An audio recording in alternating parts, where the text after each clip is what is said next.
Chers amis, merci d'être là pour cette nouvelle séance du séminaire de recherche de la chaire conjointe de recherche de l'Université d'Ottawa et de l'Université de Lyon, consacrée à l'urbain anthropocène, c'est-à-dire à une réflexion originale autour des nouvelles réalités urbaines contemporaines. Alors, quelques mots pour rappeler l'objet de cette chaire, pour ceux qui ne la connaîtraient pas encore. Et puis, nous le faisons parce que je rappelle que nous enregistrons les séances de séminaire qui sont ensuite très largement écoutées en podcast, donc tout le monde n'est pas forcément familier de notre travail. Dans cette chaire, nous faisons l'hypothèse que l'urbanisation planétaire a complètement bouleversé l'organisation à la fois des espaces géographiques, mais aussi la structuration et la dynamique des sociétés, mais aussi les systèmes de production économique, les formes de vie individuelles et les cultures, les modalités de fonctionnement politique. Donc l'urbanisation généralisée, planétaire, et ce grand chambardement que nous observons chaque jour. Et nous postulons également que cette urbanisation est un vecteur, peut-être le vecteur principal, du changement global, pas seulement le changement climatique, mais véritablement le changement global. Et ce changement global, en retour, vient imparablement influer sur l'urbanisation. Donc les deux systèmes planétaires que sont d'un côté l'urbanisation généralisée et de l'autre côté le changement global se mettent en système. Il y a un système de systèmes qui se crée. Et c'est cela que nous nommons l'urbain anthropocène. Ce moment où l'urbanisation vient se coupler avec le changement global et réciproquement. C'est la meilleure manière que j'ai trouvé de définir l'urbain anthropocène. Cela vaut ce que ça vaut, mais j'ai l'impression que ça a au moins le mérite d'être relativement clair. Nous invitons donc à ce séminaire des chercheurs avec une grande variété d'origines disciplinaires, de méthodes et d'objets de recherche, et des chercheurs et des chercheuses qui nous permettent d'alimenter cette réflexion, de nous poser un certain nombre de questions sans entrave et sans vision a priori de ce qui serait une bonne ou une mauvaise recherche ou une recherche intéressante et qu'il serait moins pour nous. Tout nous intéresse. Aujourd'hui, donc, nous sommes très heureux, dans ce cadre, d'accueillir Raphaël Languillon-Ocel, que je salue, que je suis très heureux de retrouver, qui est docteur en géographie urbaine et qui, après un passage par Genève pendant 4 ans, est depuis ce mois de septembre chercheur à l'Institut français de recherche sur le Japon, à Tokyo, hébergé à la Maison franco-japonaise de Tokyo.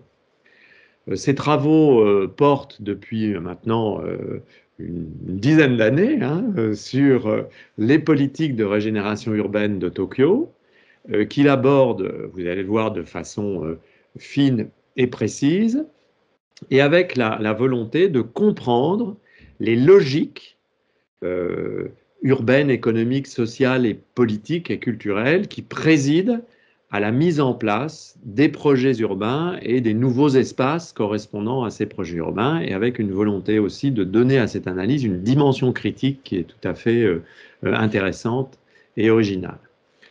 Raphaël nous fait le plaisir de nous présenter aujourd'hui l'état de son travail qu'il va développer dans les 4 prochaines années à Tokyo. Je le remercie de s'être rendu disponible, alors même qu'il est déjà tard dans la nuit au Japon, puisqu'il est minuit. Il parlera en français, mais avec un diaporama en anglais. Et comme toujours dans ce séminaire, les questions pourront ensuite être posées, tantôt en français, tantôt en anglais. Je vais donc faire la même petite présentation dans mon mauvais anglais, mais c'est la pratique dans ce séminaire. Hi everybody, I'm very happy to welcome you, and I have to remind what is the aim of the seminar.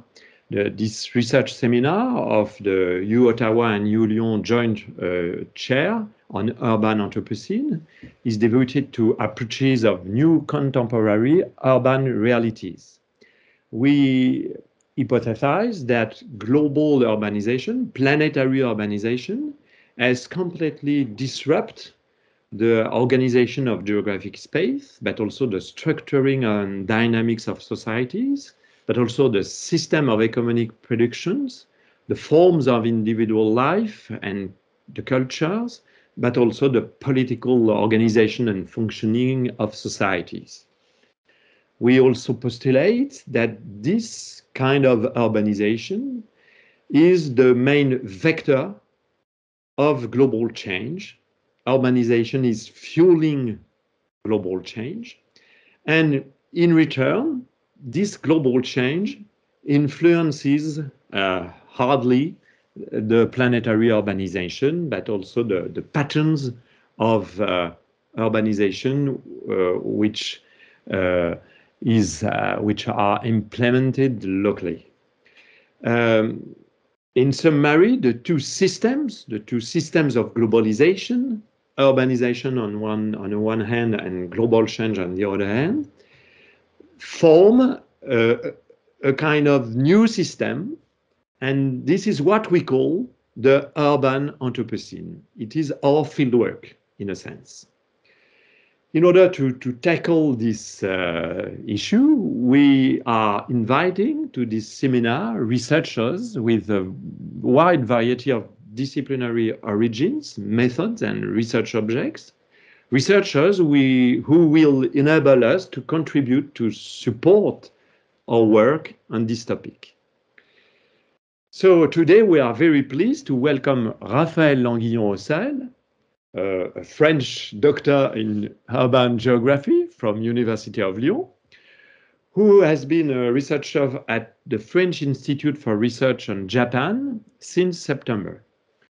His work focuses on the urban regeneration policies of Tokyo, which he approaches in a very precise way with the desire to understand the logics that preside over the implementation of new urban projects and new urban spaces.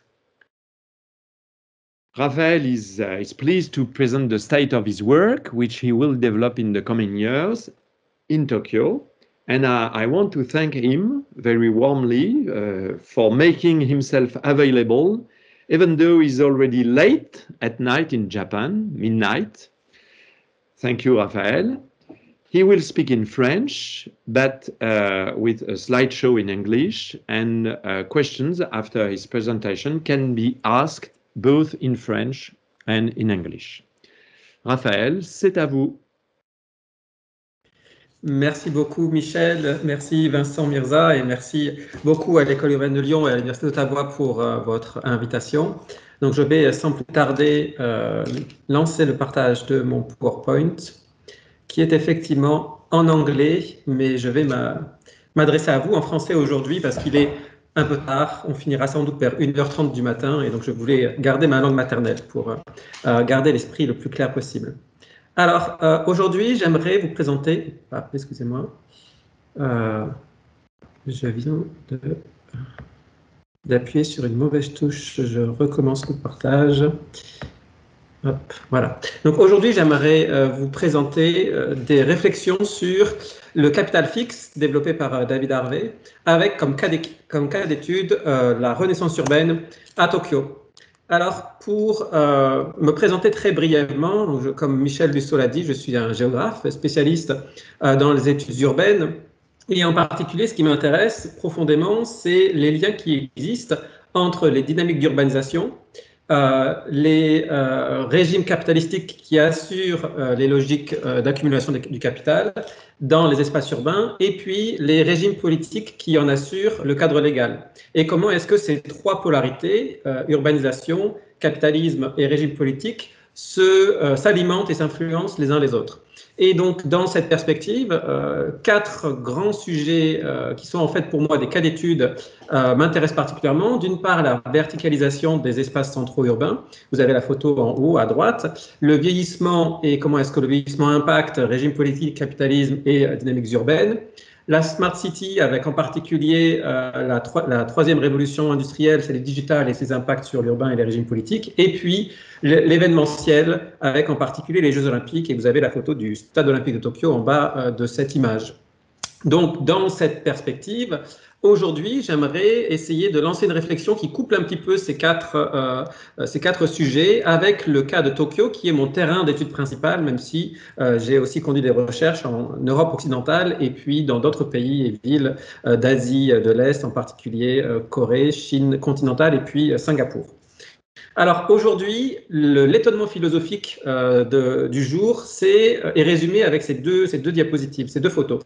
D'une part, vous voyez à gauche, en 1970 ou 1970, le centre-ville de Tokyo, entre la gare centrale et le palais impérial, qui était finalement relativement bas, et traditionnellement, les villes japonaises étaient des villes basses. Et puis en 2010, vous voyez le même espace, vous reconnaissez la gare centrale, le centre urbain, le centre des affaires, et puis le palais impérial, qui se sont, de façon impressionnante, verticalisés.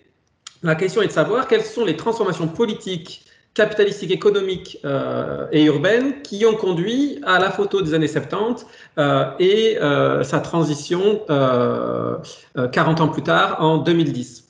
Et puis l'autre élément qui alimente cet étonnement philosophique, c'est le graphique de droite qui couple deux réalités. Une première réalité qui est la courbe bleue, qui est les taux de croissance annuels entre 1960 et 2010, et puis les bâtonnets orange qui sont le nombre de tours de grande hauteur dans le centre-ville de Tokyo. Et vous voyez qu'au fur et à mesure que la croissance économique s'effrite, on a une verticalisation de plus en plus poussée du centre urbain, comme si en fait le ralentissement économique était couplé à la verticalisation des espaces centraux, ce qui est quelque part contre-naturel ou quelque chose qui est contre-intuitif, puisqu'on se serait attendu à ce que la verticalisation intense des espaces centraux soit couplée à une croissance annuelle forte du produit intérieur brut, ce qui n'est pas le cas. Donc on a une inversion entre la croissance économique qui faiblit et la verticalisation urbaine qui s'accélère. Et donc, du coup, pourquoi? Qu'est-ce qui permet d'expliquer ce paradoxe apparent? Du coup, la question est de savoir, et je l'ai traduit en anglais et en français dans le PowerPoint parce que c'était important, de savoir comment expliquer la rapide verticalisation des espaces centraux de Tokyo malgré ce contexte de maturité, ce que je définis comme maturité, ce qu'on retrouve ici au Japon, la maturité urbaine, qui est un état de raréfaction des opportunités d'investissement.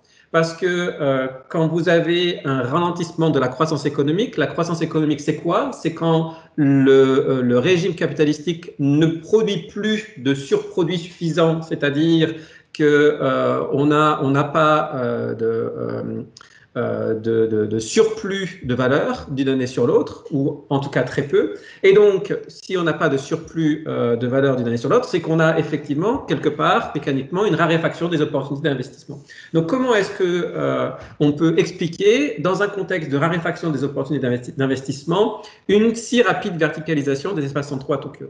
Et l'hypothèse que je fais, c'est que l'aménagement de Tokyo des 20 dernières années se caractérise par la multiplication de politiques publiques que David Harvey appellerait entrepreneurialistes, fondées sur des stratégies inégalitaires d'accumulation du capital, qui se traduit par le déploiement de ce qu'on appelle des dispositifs de spatial fix. Et tous les termes que j'utilise dans cette hypothèse, je vais à présent progressivement les expliquer, en particulier dans un cadrage épistémologique. Donc cette présentation, elle a 5 parties. Un premier cadrage épistémologique rapide sur ce qu'est le spatial fix et quelles sont les approches marxistes des dynamiques d'accumulation que prend en compte David Harvey dans sa formalisation du spatial fix. Ensuite, une économie politique de l'accumulation capitalistique à Tokyo sur le temps long, en particulier depuis les années 80. Des réflexions sur le capital shifting, c'est-à-dire sur comment est-ce que les logiques d'accumulation capitalistique changent au cours de ces 40 ou 50 années passées. Une discussion sur la nature des spatial fix observables à Tokyo, et puis une conclusion sur une proposition, une question ouverte sur n'aurait-on pas atteint à Tokyo ce qu'on pourrait appeler de l'accumulation capitalistique par cannibalisme. Alors, sur cette revue de littérature autour du spatial fixe, j'aimerais commencer par une simplification extrême et peut-être à outrance des travaux et des réflexions de Marx, en particulier dans le Capital, dans lequel Marx identifie une contradiction inhérente au capitalisme et aux dynamiques d'accumulation du capital en régime capitalistique. C'est-à-dire que cette contradiction, elle est à double détente. D'une part, on a une tendance chronique à la suraccumulation dans un régime capitalistique d'accumulation, c'est-à-dire que chaque année, le surproduit qui est dégagé des investissements est réinvesti pour dégager à nouveau un surproduit qui est réinvesti pour dégager un surproduit qui est réinvesti de façon en boucle comme ça. Et au bout d'un moment, de réinvestissement du surproduit en réinvestissement du surproduit, on atteint un stade de saturation où il n'existe plus de possibilité de réinvestissement du surproduit. C'est ce qu'on appelle une crise. Et lorsque la crise survient, c'est-à-dire lorsqu'il n'y a plus de possibilité de réinvestissement du surproduit, le capital disponible non utilisé et le travail disponible non utilisé se dévaluent ou se détruisent. Et puis, le deuxième paradoxe inhérent au capitalisme, c'est que le capital est une limite au capital. C'est-à-dire que lorsque vous avez une logique d'accumulation capitalistique qui rend possible la production, reproduction et circulation du capital, cette spatialisation, cette accumulation du capital, au bout d'un moment, entrave la reproduction et la circulation du capital parce qu'elle n'est plus adaptée.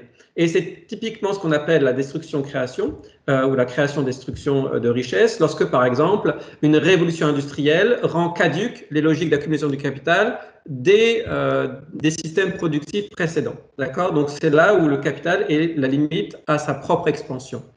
Donc, ces deux paradoxes conduisent au fait que la crise est inhérente aux logiques capitalistiques. Et lorsque l'on pense les logiques capitalistiques uniquement dans une dimension temporelle, la crise étant inhérente, on est dans une forme d'aporie. Et là où Harvey est, je pense, absolument génial, c'est qu'il réintroduit l'espace comme une composante nécessaire pour sortir de l'aporie dans laquelle on pense les régimes d'accumulation capitalistique lorsque l'on pense uniquement avec la dimension temporelle et qu'on leur soustrait l'importance de la dimension spatiale. David Harvey propose et identifie, en particulier dans sa théorisation, trois circuits de circulation du capital, ce qu'il appelle le circuit primaire, secondaire et le circuit tertiaire. Il insiste en particulier sur les deux premiers. Le circuit primaire, c'est les systèmes productifs, c'est-à-dire, par exemple, une usine, par exemple, une chaîne de montage, par exemple, un port ou un aéroport, c'est-à-dire tout ce qui permet la reproduction du capital dans la sphère en gros, dans le secteur primaire, si vous voulez, c'est-à-dire l'industrie, l'agriculture, etc., et les transports. Il identifie un second circuit qu'il appelle l'aménagement de l'espace, et en particulier l'urbanisation, qui est un circuit déversoir, un circuit secondaire, c'est-à-dire lorsque le circuit primaire des systèmes productifs entre en phase de saturation, en gros, trop de capitaux non utilisables et trop de main-d'œuvre non utilisable, le circuit secondaire, c'est-à-dire l'urbanisation, prend le relais, sert de déversoir et permet de trouver des débouchés aux capitaux inutilisés et à la main-d'œuvre inutilisée, en gros le chômage, pour résoudre la crise et relancer une dynamique de création de richesse et de création de surproduits que l'on peut réinvestir comme ça en boucle. Bon. Et puis le troisième circuit, c'est ce qui concerne la reproduction, en particulier intellectuelle, de la main-d'œuvre, avec en particulier l'éducation et la recherche. Mais ça, c'est un sujet qu'il traite moins et que je ne traiterai pas ici. Et, nous dit David Harvey, l'urbanisation est un élément, un espace clé dans lequel le capital peut résoudre une partie de ces crises et de ces contradictions internes, mais dans laquelle la ville mécaniquement bascule elle aussi dans des logiques de contradictions internes, puisque les villes vont devenir des lieux où la suraccumulation du circuit primaire va pouvoir trouver une solution à ces blocages, mais du coup les villes vont devenir elles aussi des espaces dans lesquelles les logiques d'accumulation capitalistique vont rencontrer des crises inhérentes au capitalisme. Deux exemples que David Harvey développe, c'est le Paris du Second Empire en France et le New York des années 40, en gros autour de la Seconde Guerre mondiale, avec la figure de Moses. Lorsque Napoléon III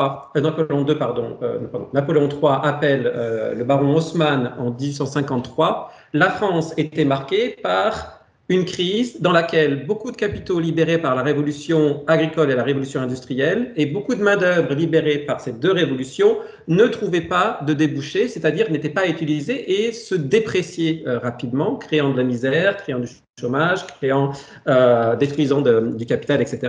Et donc il a demandé au baron Haussmann de se saisir de ce surplus de capital et de main-d'œuvre pour transformer Paris, qui devient un déversoir à ce surplus inutilisé et qui explique la croissance absolument phénoménale de tout le Second Empire jusqu'à l'entrée en crise du phénomène qui conduit en 1868 à une crise économique et financière qui affaiblit le régime et qui conduit à sa chute.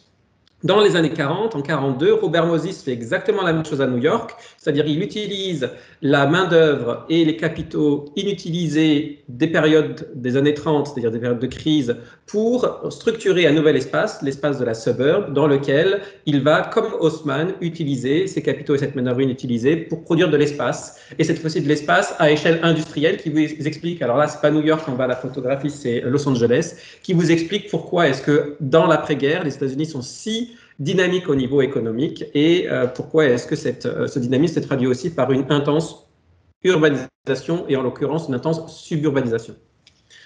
La mécanique rentre en crise également dans les années 70 avec la faillite de New York, etc. Je vous renvoie aux travaux de David Harvey. Et pour expliquer ce passage du circuit primaire au circuit secondaire et le rôle de l'espace comme facteur clé dans les dynamiques d'accumulation capitalistique, David Harvey invente cette notion que je trouve extraordinaire et que beaucoup de chercheurs et de chercheuses trouvent extraordinaire, qui est le spatial fixe. Le spatial fixe, c'est une expression un petit peu fourre-tout, un petit peu balise, qui en fait recouvre trois réalités. Trois réalités qui sont extrêmement importantes pour rééquilibrer en permanence les déséquilibres du capitalisme et ses tendances à la crise perpétuelle. La première acception, c'est de spatial fixe. Le terme fixe dans spatial fixe, c'est fixer le capital, l'ancrer dans le sol. Et dans cette acception, l'espace devient le véhicule à l'expansion du système capitalistique et à la résorption de son besoin d'expansion. Et en ce sens, le fixe devient une façon de situer et d'accumuler dans l'espace le capital. Deuxième acception, c'est dans l'anglais to fix something, c'est-à-dire réparer quelque chose. L'espace devient une sorte de pansement, l'espace devient une sorte de médicament, l'espace devient une sorte de solution au déséquilibre interne du capitalisme. Et puis, dans l'expression le fixe d'héroïne, l'espace devient aussi une forme d'addiction, une forme de drogue au capitalisme qui va perpétuellement chercher à faire, à s'étendre et à se répandre dans des espaces de plus en plus vastes jusqu'à arriver à l'espace maximal qui est celui de la globalisation étant l'arrivée à l'espace maximal de cette dynamique de spatial fixe, d'addiction à l'espace. Alors, une fois qu'on a posé le cadre théorique de David Harvey et puis les définitions de ce qu'est, de ce que pourrait être le spatial fixe vis-à-vis des dynamiques capitalistiques, que s'est-il passé à Tokyo et pourquoi est-ce que c'est pertinent, à mon sens, d'utiliser ces notions pour expliquer ce qui s'est passé?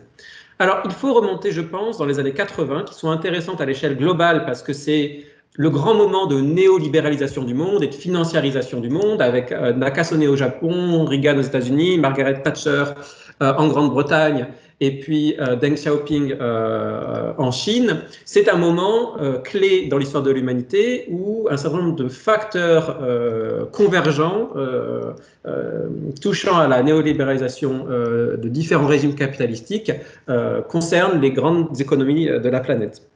Et dans les années 80, on a au Japon, de 85 à 91 ou 91, ce qu'on appelle une bulle financière que vous avez illustrée à droite. Et cette bulle financière, elle est essentiellement urbaine puisqu'elle concerne, ou en tout cas elle est adossée à l'évolution des valeurs foncières.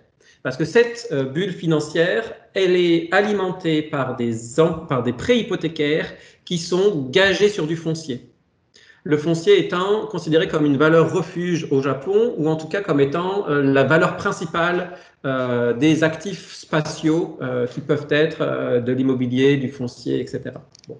Et vous voyez sur ce graphique à droite qu'en 85-86, les valeurs foncières qui sont en base 100 par rapport à 84 connaissent une envolée gigantesque avec un pic en 91 ou en 91 qui ensuite se dégonfle de façon plus ou moins brutale ou plus ou moins progressive jusqu'à un minimum atteint en 2002 qui est une date que j'aimerais que vous reteniez parce qu'on va y revenir ensuite après.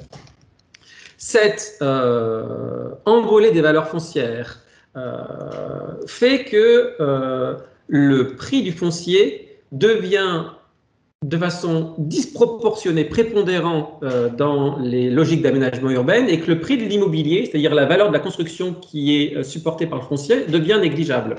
Vous avez à gauche le ratio entre valeur foncière et valeur immobilière durant les années de bulle. C'est inspiré des travaux, enfin c'est même les travaux de Noguchi en 94. En 94, et ici vous avez Tokyo, et vous voyez quasiment 99% de la valeur d'une parcelle et d'un bien immobilier qui se trouve dessus et relève du prix de la parcelle. Et l'immobilier correspond à 1 ou 2% de la valeur totale du lot. Ce qui conduit en fait à cette période-là à produire un immobilier qui n'a pas de valeur par rapport au foncier et donc du coup une forme d'immobilier poubelle.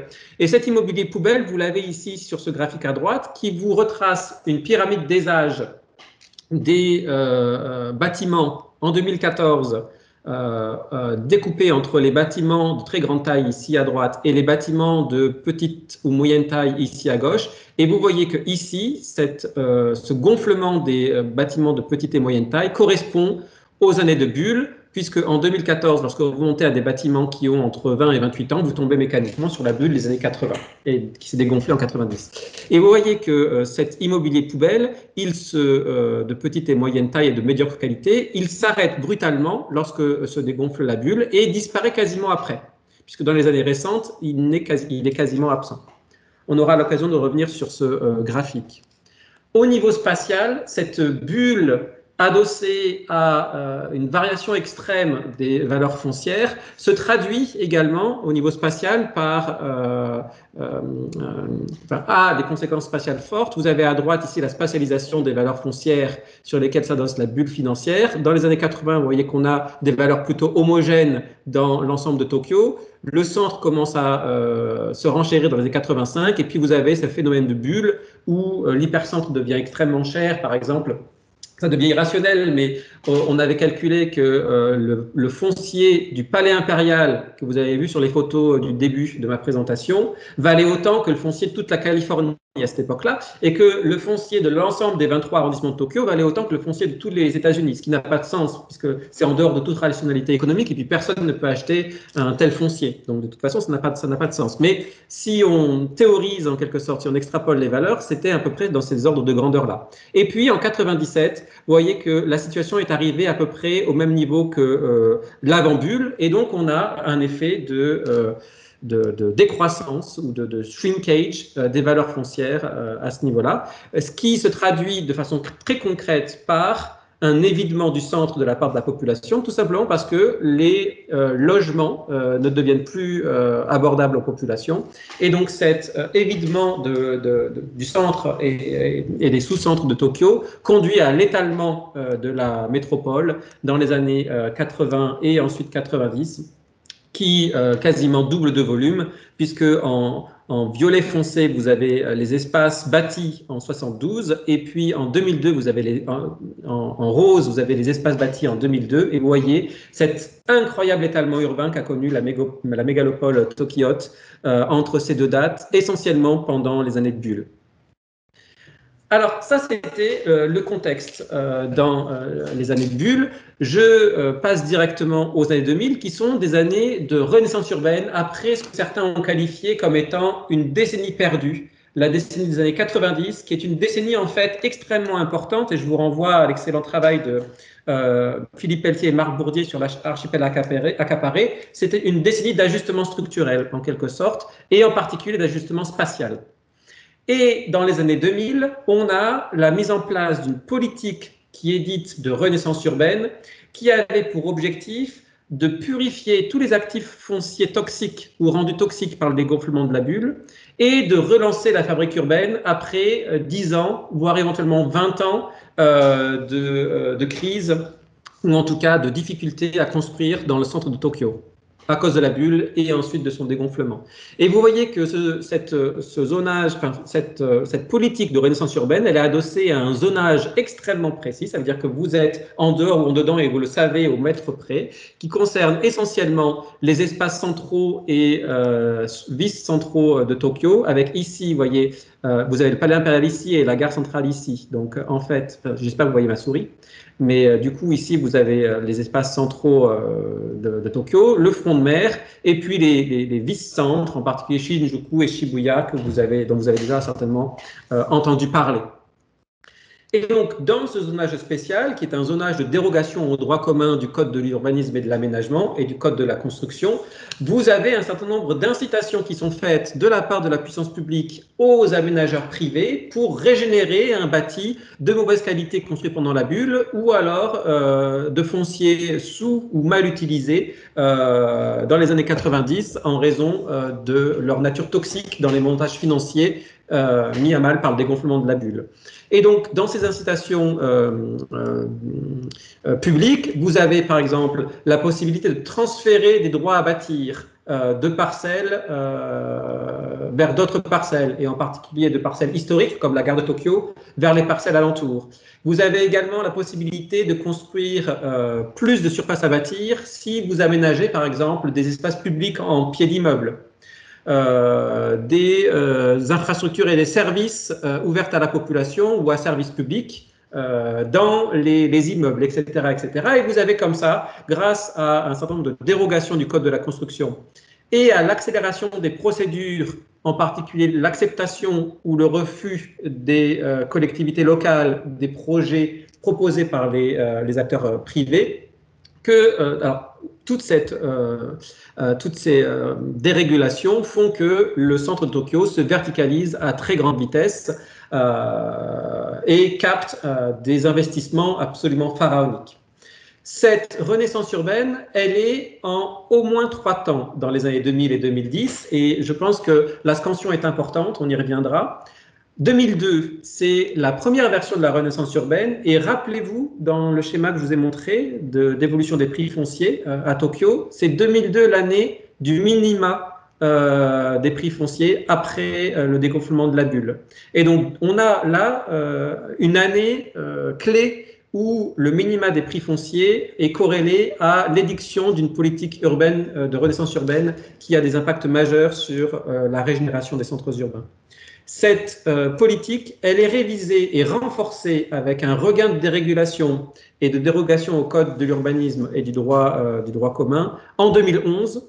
Elle est renforcée. Alors pourquoi 2011 ? Parce qu'on a eu 2008 entre-temps et le choc Lehman, qui est une autre crise financière à forte résonance urbaine. Et puis on a aussi en 2011, évidemment, le drame de Fukushima et puis tout ce qui se passe au niveau de post-tremblement de terre et de tsunami, et donc qui appelle, appelle en fait une renaissance via les politiques publiques. Et puis en 2011, on a également une autre politique publique avec un zonage équivalent à celui de la renaissance urbaine, qui est celui des Economic Zone for Asian Headquarters, qui est en fait une politique qui vise à attirer les sièges sociaux étrangers ou les branches régionales de grands groupes internationaux dans les zonages de la renaissance urbaine, en particulier dans les centres de Tokyo. Alors, on aura l'occasion d'y revenir, c'est quelque chose également de très important. Et vous voyez déjà la logique. où dans les années 2000, on va construire des tours de grande hauteur, et dans les années 2010, on va les remplir. Et puis arrive en 2013, donc 2 ans après la refonte de la Renaissance urbaine, les Jeux Olympiques, puisque Tokyo est proclamée ville hôte des JO de 2020 en 2013. Et je vous ai laissé la carte du zonage de la Renaissance urbaine à votre droite, et à gauche, j'ai mis la carte du projet olympique, puisque en fait, le projet olympique il se présente sous forme de cluster. Et donc, on a l'impression effectivement qu'on voit des clusters, et en particulier on en voit 2, la zone héritage et la zone de la baie. Mais en vérité, lorsqu'on superpose, et vous avez, je vous renvoie à la carte de droite, le zonage de Renaissance urbaine avec la localisation des sites olympiques, et en particulier le village olympique, qui est quand même le plus urbain, la plus urbaine des infrastructures sportives, on voit que l'essentiel des sites olympiques se trouve dans le zonage de Renaissance urbaine. C'est-à-dire qu'il faut déconstruire l'image de gauche, celle du cluster, et superposer les sites olympiques avec la Renaissance urbaine pour se rendre compte qu'il y a une grande continuité en fait entre 2002, 2011 et 2013. Et puis cette dynamique olympique, elle va créer donc les infrastructures sportives. À gauche, c'est le village olympique. À droite, c'est le nouveau stade qui a fait scandale, si vous en avez entendu parler. Alors ici, ce sont des photographies personnelles du village olympique vues de l'intérieur et puis vues de l'extérieur depuis la baie de Tokyo. Pour l'instant, c'est encore vide, mais vous voyez cette dimension urbaine et puis c'est du logement, c'est pas du petit projet, c'est quand même des milliers de logements.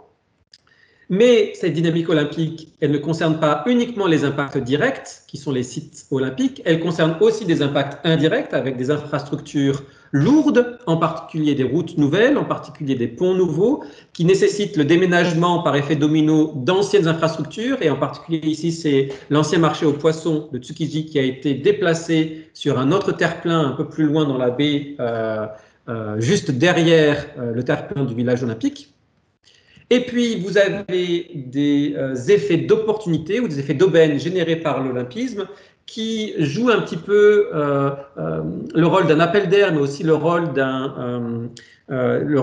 d'une valeur assurantielle pour les développements et les aménagements urbains. Et ici, en particulier, c'est un projet d'une grande immobilière japonaise qui s'appelle Moribiru, à Toranomon Hills, sur une des principales routes d'accès vers les sites olympiques, qui a développé cet immense projet commercial qui est en fait le phare d'un projet beaucoup plus vaste que vous avez ici sur la carte en bleu, où en fait tout cet espace-là dont le foncier appartient à Moribiru va être radicalement transformé par de l'urbanisme commercial.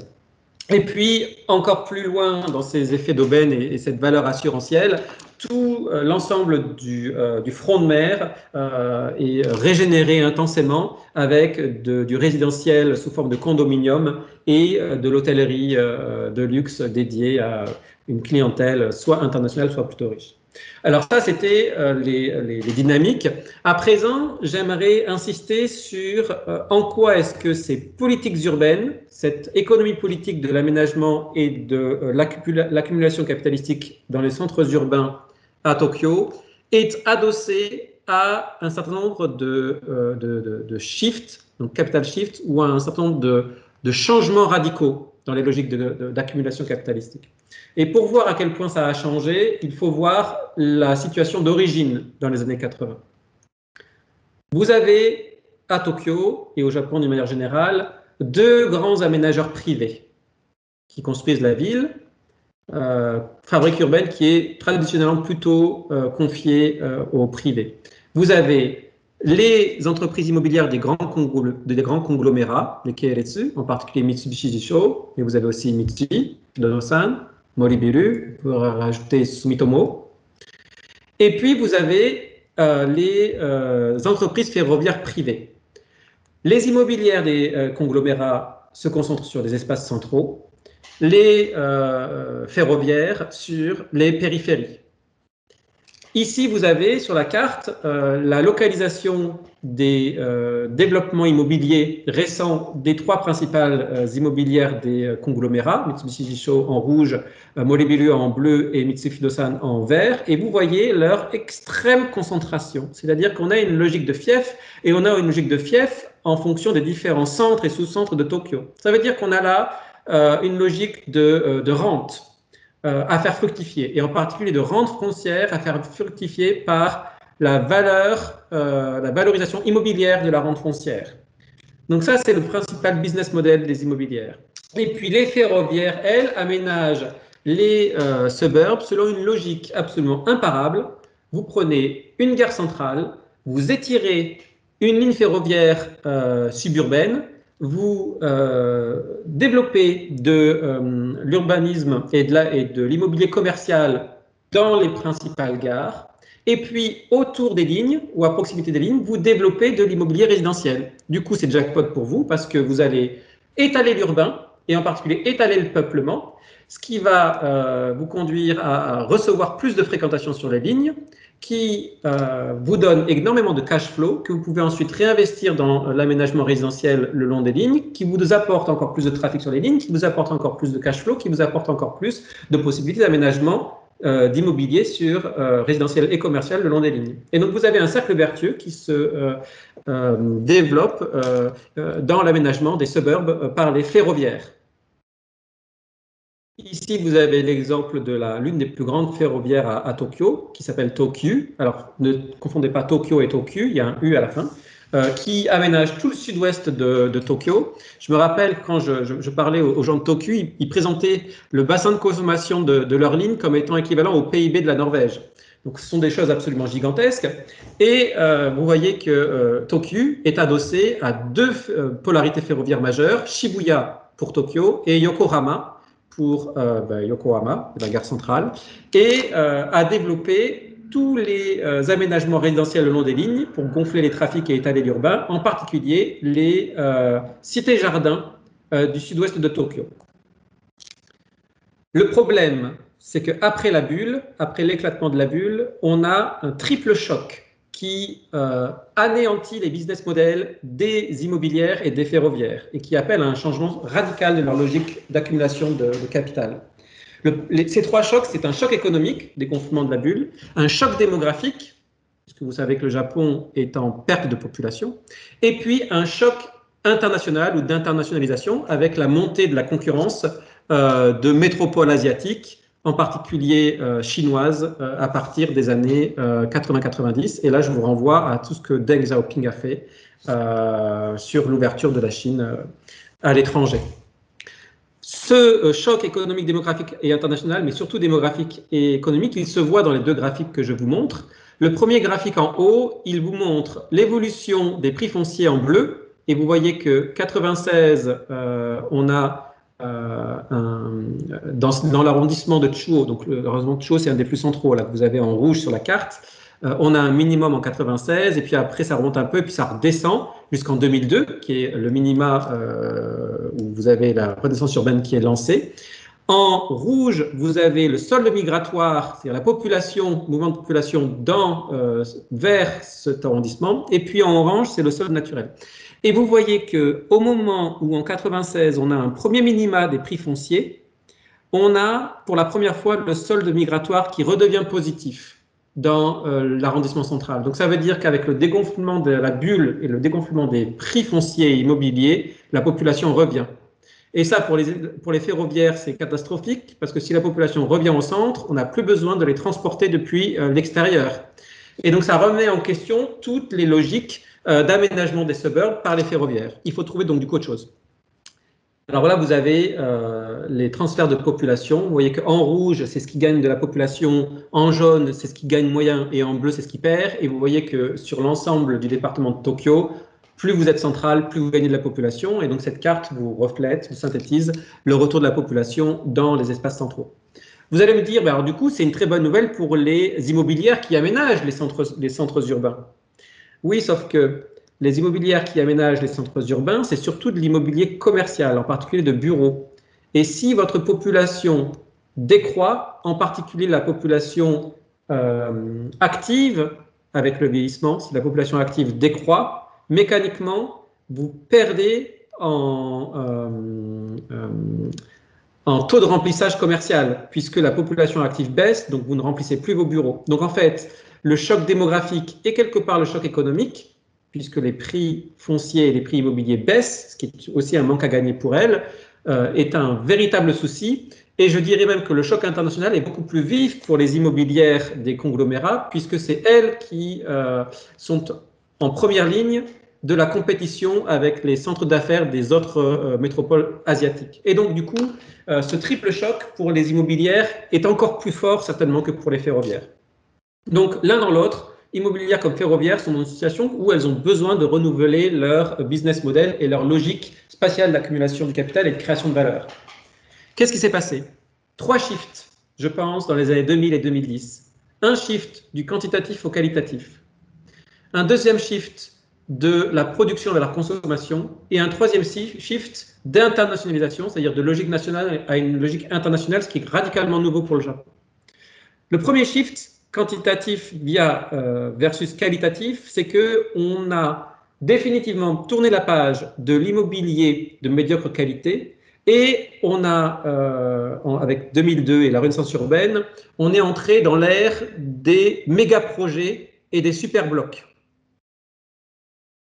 Qui fait qu'on a moins de bâtiments, mais ils sont beaucoup plus volumineux et puis surtout, ils ont vocation à durer plus longtemps, ce qui conduit en fait à réévaluer la valeur de l'immobilier par rapport à celle du foncier. Shift majeur pour le Japon. Autre shift, le shift des espaces productifs vers les espaces de consommation. Et en particulier, lorsque vous êtes une immobilière qui vendait de la surface commerciale, ce shift de production vers la consommation, il s'opère entre l'équilibre que vous trouvez entre le bureau et le commerce. Et on observe, je vous renvoie vers le graphique du haut, une inversion progressive de tendance où les immobilières, dans leurs méga projets, vont de plus en plus élargir la part du commerce pour réduire la part du bureau dans leur offre immobilière. Et puis l'internationalisation, c'est la loi des Asian Headquarters qui vise à substituer la baisse de la demande en bureaux japonaise due à la baisse de la population active par l'arrivée d'étrangers et d'entreprises étrangères qui va meubler, en quelque sorte, occuper ces espaces dans les super-blocs. Pour les ferroviaires, c'est la même chose. Vous faites pareil. Donc, sur les lignes ferroviaires, baisse de la fréquentation et en particulier baisse des transports professionnels de commuteurs dû au retour au centre de la population et à la baisse de la population active avec le vieillissement, qui va être de plus en plus remplacé par des mouvements non pas professionnels mais de consommation et de loisirs, en particulier en pleine journée et non plus seulement aux heures de pointe, et va être compensé également par l'ouverture du Japon au tourisme international, touristes qui arrivent en masse, en particulier à Tokyo, et gonflent les trafics ferroviaires et permet d'amortir le choc de la décroissance des transports professionnels. Et puis, je passe, mais globalement, les ferroviaires vont aussi changer leur business model immobilier de la vente de résidentiel vers de la location d'espace commercial. Bon, mais pour des questions. Et si on reprend le cas de Tokyo, avec un retour des investissements au centre, autour de la gare de Shibuya, cette intense verticalisation en super projet, macro-bloc, que l'on voit actuellement depuis quelques années et qui va se poursuivre encore actuellement, est directement dans la continuité de ces 3 shifts qualitatifs, consommation internationale de la ferroviaire. Et ce shift se voit également, et je reviens sur cette pyramide des âges, avec la fin des immeubles de médiocre qualité et l'ère des méga immeubles ou des méga blocs que vous avez dans les barres orange sur la droite de du document. Les Jeux Olympiques vont poursuivre ces 3 shifts vers le qualitatif, vers la consommation et vers l'internationalisation, étant donné que les Jeux Olympiques, c'est quand même un événement majeur tourné vers l'international, et en particulier dans les dynamiques immobilières, mais je ne vais pas insister, les Jeux Olympiques vont accélérer la construction de super blocs résidentiels et vont également accélérer la construction d'hôtels de luxe.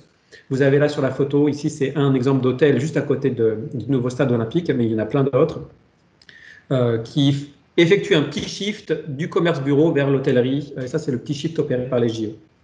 Alors maintenant, assez rapidement, la question de la discussion.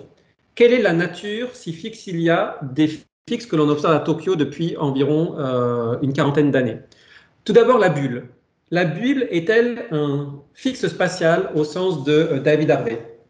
La question se pose vraiment, parce que au final, pourquoi est-ce qu'il y a eu bulle? Il y a eu bulle initialement, et je vous renvoie aux travaux de Philippe et Marc Bourdier, Philippe Pelletier et Marc Bourdier. Il y a eu bulle initialement parce que les États-Unis, dont la balance commerciale était négative avec le Japon depuis les chocs pétroliers des années 70, ont obligé le Japon à réévaluer sa monnaie. Quand on se place dans une perspective marxiste, obliger un pays à réévaluer sa monnaie, c'est limiter ses exportations. Et si vous limitez les exportations, les logiques de suraccumulation vont être exacerbées dans votre marché intérieur, sans possibilité de se servir de l'espace comme d'un déversoir pour résoudre la crise interne à votre accumulation capitalistique. Et donc, du coup, ce qui va arriver, c'est que le capital et le travail dans votre pays vont se dévaluer.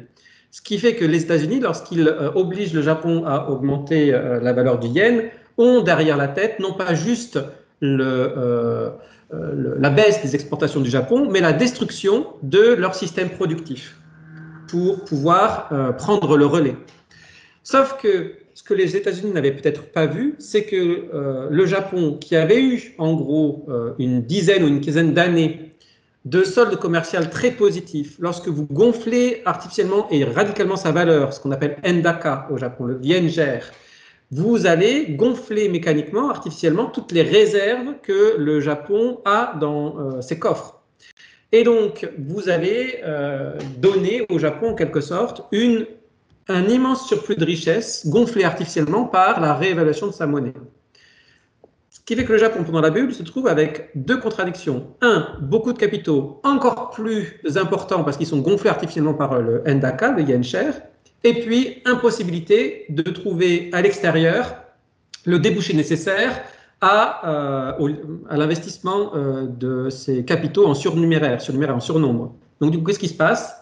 Le pouvoir public, le gouvernement japonais va envoyer un certain nombre de signaux pour internaliser l'investissement. Alors, vous avez effectivement beaucoup d'investissements, en particulier immobiliers, qui vont se faire à l'étranger de la part du Japon. Mais du coup, vous voyez qu'on a un premier shift entre le système productif qui alimentait les exportations vers l'immobilier. Mais le shift le plus important, il est interne. Et c'est la bulle qui en résulte. C'est-à-dire qu'en 85, c'est-à-dire la même année que l'accord qui donne lieu au renchérissement du yen, l'Agence nationale du territoire sort un rapport qui surestime d'environ 3 fois les besoins en bureaux dans les espaces centraux des grandes métropoles japonaises, et en particulier Tokyo. Et là, c'est le signal fort. L'année suivante, le gouvernement dérégule le code de l'urbanisme. La Banque du Japon baisse ses taux directeurs, et ce qui génère une machine infernale où le foncier va se trouver pris pour cible d'immenses investissements gonflés artificiellement par l'Endaka et fléchés par le gouvernement, facilités par la Banque du Japon qui baisse les taux d'escompte, qui fait que le crédit devient quasiment gratuit, le crédit étant grévé sur le foncier. Et donc, effectivement, la bulle est politiquement un pis-aller à la situation dans laquelle le Japon se trouve obligé d'être en raison des accords du Plaza Hotel. S'ensuit ensuite 3 phases de spatial fix supplémentaires. La première phase, c'est la renaissance urbaine des années 2002. La deuxième phase, c'est les Asian Headquarters de 2011. Et la troisième phase, c'est les Jeux Olympiques de 2013. Les deux premières phases, renaissance urbaine et Asian Headquarters, ont la même logique spatiale, c'est-à-dire le zoning. En gros, vous êtes dedans ou vous êtes dehors. Et ce zoning, il est concentré aux espaces centraux, qui, en fait, ont pour objectif de sécuriser de la valeur par rapport à un contexte général déflationniste.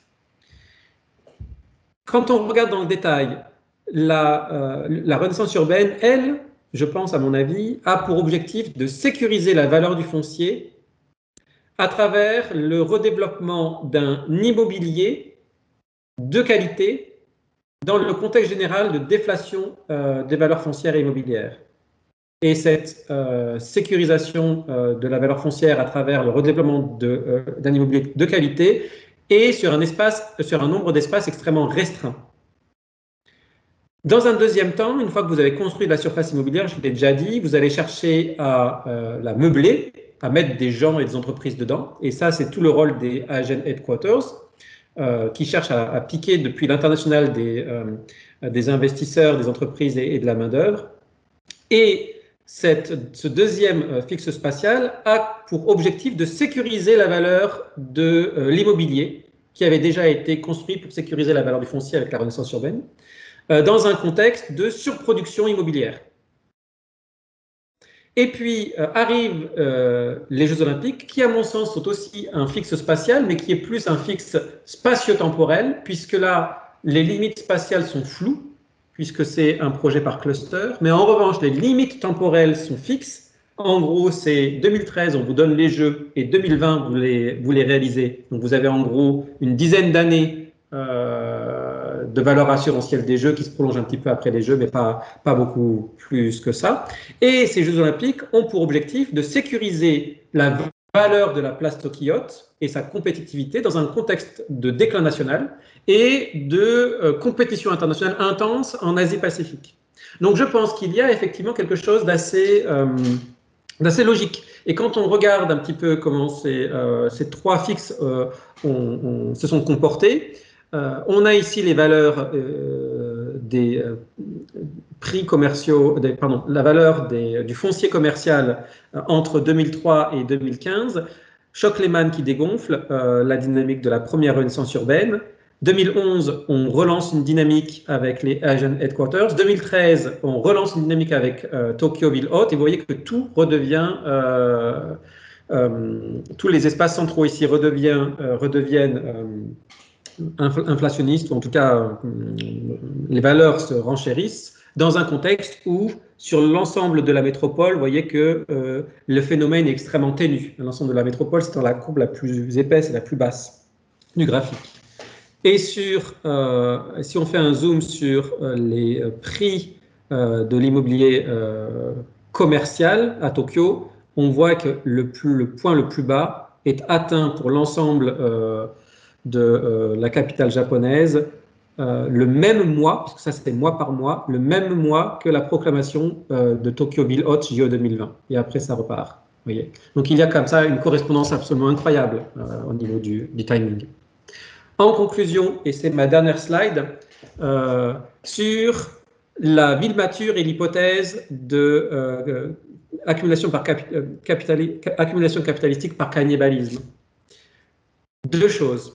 La première chose, c'est que je pense, au regard de la théorisation marxiste que David Harvey fait des dynamiques d'accumulation dans les villes et dans les métropoles, que Tokyo et le Japon sont des laboratoires absolument inégalables de l'inégale destruction de capital dans les espaces urbains, parce que ces conditions sont assez singulières.